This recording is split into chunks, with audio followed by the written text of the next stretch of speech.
This week on TIAA Bank Jaguars Weekend, Jaguars owner Shad Khan has made his decision. Doug Marrone and Dave Caldwell will remain the head coach and general manager of the Jacksonville Jaguars. Expectations have been addressed. Everyone agrees last season wasn't good enough. Let's go, baby! Let's go! We sit down with Calais Campbell and... It's going to be good to give your body a break, give your mind a break. So that way, when it's time to show back up here, we're going to be fired up, ready to go. We get one last word with the players before they leave for the offseason. All that and much more ahead on Jaguars Weekend.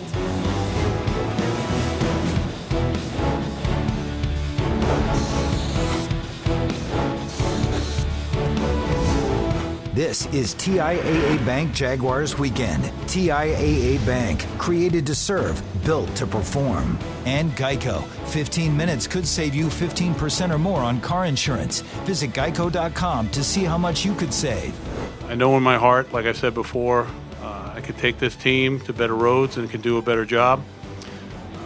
Like I said, the city deserves that, our sponsors, people in the building. And obviously, especially our fans, they deserve that. I can promise you that we'll do a better job for Jacksonville and the Khan family moving forward. Hello and welcome to TIAA Bank Jaguars Weekend. I'm Ashlyn Sullivan. Shad Khan expressed that now is not the time to overhaul this team. Dave Caldwell and Doug Marrone are staying and will now report directly to the owner. Communication is key to success. Everyone stressed how important it'll be going forward. The Jaguars are hoping a new front office structure will lead to more wins in 2020. This structure here will allow us to communicate directly with the owner and be able to put our plan forward to him with Doug in a collaborative effort. Shad Khan, Dave Caldwell, and Doug Marrone met multiple times before a decision was made to keep the front office together. There will no longer be an executive vice president of football operations. Doug and Dave will now be expected to work together as a team while running all decisions by Shad Khan. Marrone has high expectations for what is ahead. My mindset when I go into a season is I'm going in there to win every single game that we can possibly have the opportunity of winning, which is 16 to begin with. Now, do we have a lot of work? Absolutely. Okay? Am I going to put a limit on this football team? Never. Doug Marrone has said how much he appreciates the players sticking up for him. Leaders in the locker room give him credit. I mean, he kept us together through all the thick and thin, all the ups and downs this year, and just kept us staying focused. Now, obviously, we didn't play as good as we wanted to this whole season, but just to be able to finish what we have, and just be able to, stay together is really a testament to, his coaching ability. The Jaguars have a lot to do this offseason. The work begins now. The idea is that Shad, Tony, myself, and Doug have come up with our coaching staff and our personnel staff on how we're going to go about this in February, March, and April. I think is going to be something where everybody in the organization is going to be on the same page and everybody's going to be moving forward. A crazy year has gotten even crazier as we welcome in John Ogier and Jeff Loggeman this week, normally in the film room, joining us here today. When you guys heard the news of the coaching decision, what was your initial reaction? Well, I guess not shock, because I had gotten the feeling the last couple of weeks that Shad Khan was leaning that way. It's always a sea change moment when you get that release and they're actually back. I think Doug has done a good job with what he has had on the field. I think Doug Marrone's a good football coach, so I was not overly surprised at the decision, Jeff. Well, and he has a good staff. I think a lot of people kind of don't go there because a lot of people want to just evaluate one person. I think his staff is a good staff. I think it's very well respected. That's one of the things that throughout the course of the season that I get to do, because I have a lot of friends and relationships across the league with coaching staffs and personnel departments. And so I always ask them, what do you think about this staff? What do you think about where it's at? And the reviews have been very favorable. And there's a lot of respect for Doug Marrone as a head coach around the National Football League. But I think I was a little bit surprised when the announcement was made, just because when you have back-to-back last place finishes in the AFC South, you're expecting maybe even a little bit more change. Mm-hmm. than just the EVP, but I also understand that continuity gives you the best chance of getting better next year. And so I understand a little bit. And look, you go back to what Shad's statement was about Dave Caldwell in particular, in that he said he thinks he's a fine, young, developing executive, and so he obviously has great confidence in him. And I think Dave has a lot to prove going forward. I think he's got to get better, and so does Doug. I think everybody's got to get better. So now this new structure that we have, where it's Doug and Dave reporting directly to Shad Khan, how do you think that's going to change things going forward? Well, I think, as they talked about in the press conference the other day, communication will be key, because I don't think it can be a situation where every little detail, like what flavor Gatorade you're going to have, has to go to Shad Khan. And I'm exaggerating that, but the idea is for, as Doug said, 97-98% needs to be done in meetings, agreement, and have common ground. And then when they just can't agree on anything, which, Jeff, you've been inside more situations like that than I have and are closer to people than I. Usually, if communication is there, it doesn't come to a case where you have to go to an arbitrator and the owner. No, and I think it's going to be interesting going forward a little bit, because for one, that you talked about and they talked about the need of communication. Right. Well, where was it at the last couple of years? Why didn't the communication between coaching and scouting exist before? Because that should always be at the top of the priority list. Is that because, and I think Ozzie Newsome said it best. And Ozzie Newsome is obviously a Hall of Fame player, a Hall of Fame executive. Right, Ravens general manager. Right. And now he's basically an honorary type of position with the Ravens. He's semi-retired. Well, you get him to a Super Bowl, you get whatever job you want. You do whatever you want. But he said this. He said, you never draft a player that the coach doesn't want to coach. Yep. When that basically means that the communication should always exist between coaching and scouting. So I like the fact that they've talked about it, that it needs to happen, but my question is, why didn't it happen before? Well, we now finally have answers after weeks of speculation. Let's visit the locker room one last time. This week's Baptist Health feature brings us to cleanup day at TIAA Bank Field. When you see bags packing, you know the season is really over. The Jaguars fell far below their 2019 expectations. No matter the record, it's always tough to say goodbye. It's kind of a sad day because, this team is not going to be the same next year. Only thing guaranteed in this business is change. And so, you try to, just appreciate, the journey in the way we wanted it to. We're left searching for answers this offseason. The biggest question is who will be the Jaguars' starting quarterback in 2020? The former Super Bowl MVP is ready for any challenge thrown his way. I know I can still play. There's people out there that believe in me. And, I know what I can do. I've shown what I can do. So I look forward to what the future holds. Nick Foles prided himself on helping Gardner Minshew as much as he could this season. Stays on his feet again, dancing around, dodging tackles, now throws end zone, caught, touchdown! Minshew magic! The rookie quarterback surprised all of us. He isn't shy about reminding people how he stacks up against the other first-year signal callers in the NFL. Obviously, I think the biggest thing for me is helping my team win, and I did that better than any rookie quarterback, so that gets me fired up a little bit. But, you kind of can't help but, compare yourself to those guys, especially when they get taken before you. You kind of always have that chip. For now, we're left waiting for more football. But let's not forget, everyone deserves a much-needed break. When do you get back to work? Oh, man, I'm finna go chill. I'm gonna sit down, lay down, and just do nothing for like a week. Coming up, it's the #1 Jaguar of all time. We highlight the Jaguars' first draft selection in franchise history as we reveal the top spot on the Jaguars' All-25 next. Plus, we sit down with the big man Calais Campbell as he shares memories of the 2019 season on TIAA Bank Jaguars Weekend.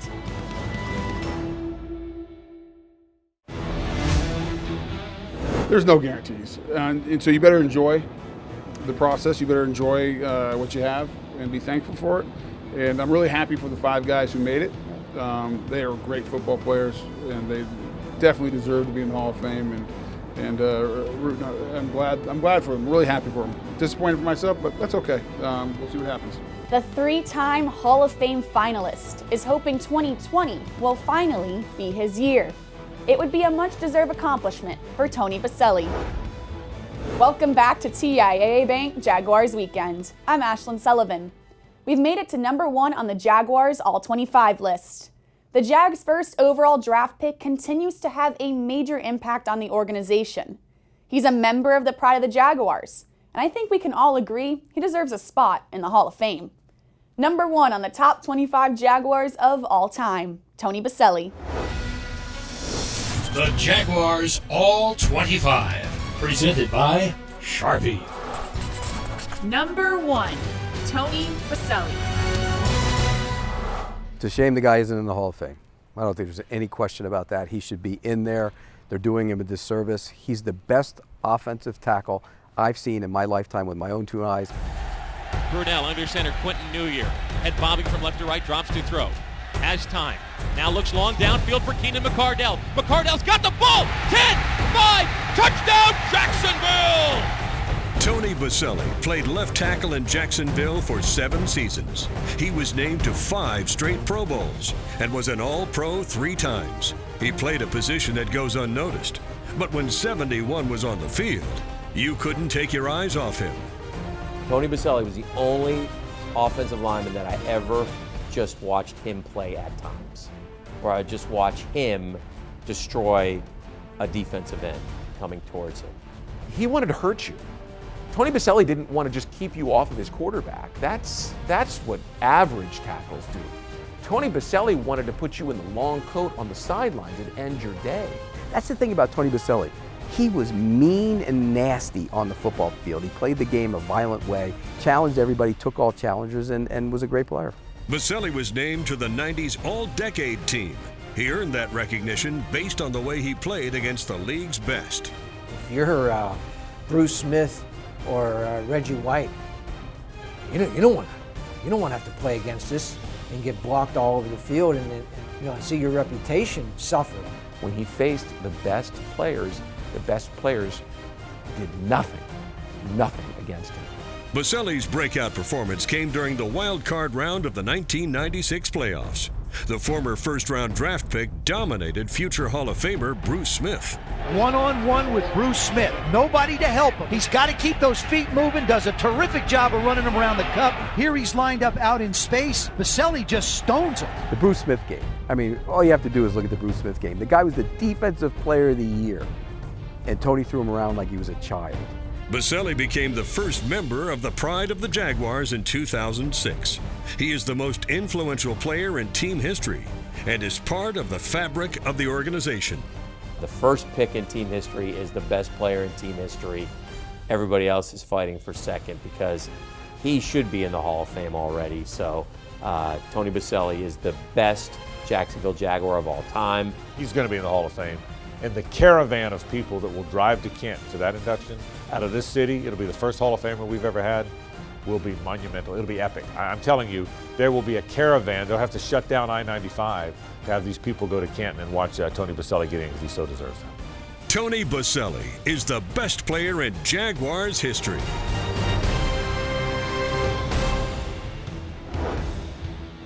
Still to come, Calais Campbell has been nothing but honest when talking about the disappointment of the 2019 season. Action Sports Jack's Brent Marrone sits down with the mayor of Saxonville next on TIAA Bank Jaguars Weekend. I appreciate everybody in here, man. We love you too. Hey, we family. Win, lose, or draw, we family. We stay together through it all, and I appreciate y'all. Last time, baby, family on 3. 1, 2, 3. The Jaguars take pride in staying together no matter what adversity is thrown at them. Calais Campbell deserves a lot of praise for keeping the locker room together during a difficult year. We're back on TIAA Bank Jaguars Weekend. Defensive end Calais Campbell will go down in history as one of the best free agent signings in Jacksonville. His impact on this team and in the community are unmatched. Action Sports Jack's sports director Brent Marrone sits down with Calais to go over the 2019 season. You know, I think this last game we kind of had that motivation of like, they don't think we can win it. Let's show them. This team can be very, very special. Now, obviously, can be and doing are completely different. The theme, I guess, I keep hearing a little bit. It's kind of like the attention to detail, and just do a couple of those kind of things a little bit better. Some players will say, is that a youth thing? We've been talking about a young team for a while. You're always young now in the NFL to a degree. I mean, there are a lot of young teams, but you take the Patriots, I mean, they're always the oldest team in the NFL. Always, you know, I mean, they go for experience and wisdom more than they do youth, you know. But when you're a team like us, you're trying to build through the draft, you know, you're bringing in young guys who are talented. You know, you're going to go through some growing pains. I mean, we have guys out there this year that were, you know, first-year starters, you know, some of them, you know, maybe second-year starters, and they're still going through growing pains. And, you know, then you get to that point of trying to do too much, you know, like things are going bad, and I want to, you know I can make a difference, and you're trying too hard, and you stop doing your job. You know, and everybody's guilty of that. You know, I'm guilty of that myself, being a 12-year vet, you know, at times. So I can see how a young guy could easily, you know, get caught up in that. As from a reflective standpoint, have you done this at all these 3 years? Sign into this deal to come into Jacksonville. You were an Arizona guy before that. I mean, was it the right decision? Where does it rank in terms of this experience so far? I'm not going to get you out of here yet, but so far these 3 years in your life, career, all those things. My decision to come here, you know, I think it was a great move. You know, I had opportunities to go to some other teams that are also going through some, some growing pains and changes, and I feel like this was the best move for me that I had available to me. You know, the city has welcomed me, you know, showed me so much love, and I was just like, wow, okay, you know, this is nice to be, you know, appreciated like from the fan base, and then also my individual success. I mean, I've been to 3 straight Pro Bowls. You know, I mean, that's a good feeling. You know, come here and know that, okay, like if I go there, I know I can play well in that system.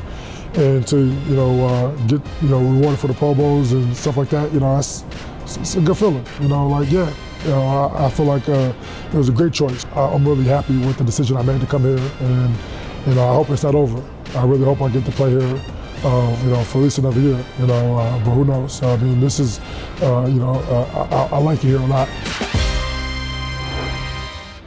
Up next, we say goodbye to the 2019 season and look forward to what's next on TIAA Bank Jaguars Weekend.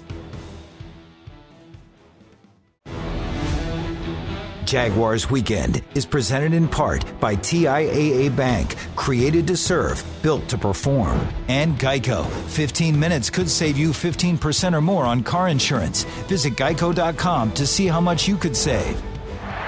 Tonight's something special, boy. Tonight's something special. That's crazy. Let's make it special. Let's do it.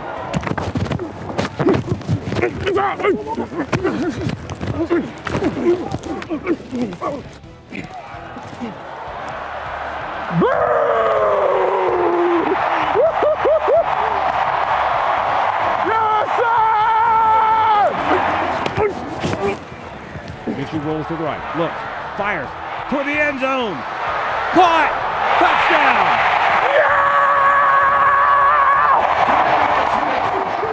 Juwan Taylor mic'd up for the last regular season game. You can check out all the mic'd up features from the entire season on Jaguars.com. We're back with John and Jeff this season. A absolutely crazy season. When you think about it weeks from now, how will you remember it? Well, I think, Jeff, it'll be one that we think about years from now. Yeah, I mean, because I've been around a lot of them. I was around in '96, which was pretty crazy until it got haywire. I was around when Jim Mora uttered the famous playoffs line. So I've seen some stuff. This was up there. Between Jalen, between Tom being not dismissed at the end, go back to Telvin Smith, Nick Foles getting hurt on play 11, and I probably haven't even touched on all of them. So I think that probably did play in a little bit to Shad's decision to bring specifically Doug back. An argument can be made that he held a lot of things together in a really weird year.